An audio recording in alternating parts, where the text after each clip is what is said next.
कोटद्वार में एक सड़क हादसा हुआ जिसमें 20 वर्षीय अंजलि थापा की मृत्यु हो गई। उसकी मां नीलम थापा ने 12 दिन के बाद भी जब एक्सीडेंट करने वाले व्यक्ति को अरेस्ट नहीं किया, तो जगह जगह गुहार लगाई और पत्रकार सुधांशु थपलियाल तक पहुंची। पत्रकार ने अंजलि थापा के बारे में एक फेसबुक पोस्ट डाली, जिसके बाद उन्हें उनके घर से पुलिस रात में उठाकर ले गई और पूरी रात लॉकअप में रखा। सुबह जमानत दी गई। मगर आज मैं आपसे पूछना चाहती हूँ कि ये कितना न्यायपूर्ण है कि एक बच्ची की मृत्यु होती है, उसके लिए कोई आवाज़ उठाता है और उसके साथ ये हो जाता है। खैर, वो अपनी लड़ाई लड़ रहे हैं सुधांशु थपलियाल जी, मगर उन्होंने आज जो एक पोस्ट डाली है वो मैं आपको पढ़कर सुनाना चाहती हूँ। आखिरी मुस्कान। कोटद्वार में कार स्कूटी हादसे में अपनी जान गंवा चुकी 20 वर्षीय अंजलि थापा अपने जीवन में बहुत कुछ करना चाहती थी। जिस उम्र में बच्चों को मौज मस्ती सूझती थी, उस उम्र में अंजलि जिम्मेदारियां संभालना चाहती थी। हादसे के कुछ दिन बाद ही वो देहरादून जॉब के लिए जाने वाली थी, लेकिन एक कार ने उसके सपनों को कुचल कर रख दिया और सड़क पर ही अंजलि को तड़पता छोड़ दिया। अगर अंजलि को उस समय अस्पताल लाया जाता, तो क्या पता आज वो हमारे बीच होती और अपने सपनों को खुशी से जी रही होती। माना गलतियां हर किसी से होती हैं, लेकिन ऐसे समय में किसी मासूम सी बच्ची को तड़पता हुआ छोड़कर चले जाना कितना उचित उस कार चालक को लगा होगा, इसका जवाब तो वही दे पाएगा। लेकिन उसके इस कृत्य ने हंसते खेलते एक परिवार की खुशियां छीन ली। एक माँ जिसने खुद नौकरी करके अपनी बेटी को पाला था, उससे उसकी बेटी छीन ली। बिटिया कहती थी कि मम्मी, जब मैं नौकरी करने लगूंगी तो आपको फिर नौकरी करने नहीं दूंगी और आपके लिए एक अच्छा सा घर भी बनाऊंगी। लेकिन उस दिन हुए सड़क हादसे ने सब खत्म कर दिया। हादसे ने एक माँ से उसकी बेटी और एक भाई से उसकी बहन को हमेशा के लिए अलग कर दिया। आज वो माँ अपनी बेटी के न्याय के लिए गुहार लगा रही है।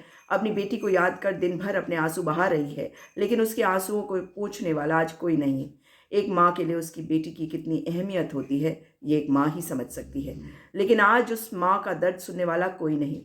एक बिटिया थी जो उड़ना चाहती थी, जीवन में अपनी माँ के लिए कुछ करना चाहती थी। कुछ सपने थे उसके, उन सपनों को जीना चाहती थी। एक छोटा सा घर और उस घर में अपनी माँ को देखना चाहती थी। एक बिटिया थी जो उड़ना चाहती थी। जस्टिस फॉर अंजलि थापा, यह हैशटैग है।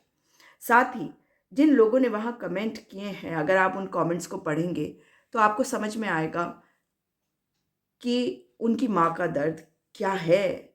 वो बयान नहीं कर सकती, क्योंकि उनको तो अपूरणीय क्षति हुई है और इस क्षति को कोई पूरा कभी कर ही नहीं सकता। उनकी माँ लिखती है, मिस यू बेटा, आई लव यू बेटा, तुम्हारे जाने के बाद मैं टूट गई हूँ। और बहुत सारे लोगों ने अपनी संवेदनाएं व्यक्त करी है और अ, अन्य लोगों ने अपने दर्द को भी बयां किया है। सवाल ये उठता है कि लोगों को कितना भरोसा है। अगर आप देखेंगे, कुछ नहीं होता, ज़्यादा जोर देने पर केस चलेगा, बस जिसके साथ बीती है वो ही जानता है कि इस पर क्या बीत रही है। गौरव अग्रवाल लिखते हैं, इतना जिस तरीके से मतलब ये दर्द है, क्या ये कोई भी इस दर्द का मरहम लगा सकता है? लेकिन कोटद्वार की जो विधायक है, जो पहले यमकेश्वर की विधायक थी, आज वो विधानसभा की अध्यक्षा हैं।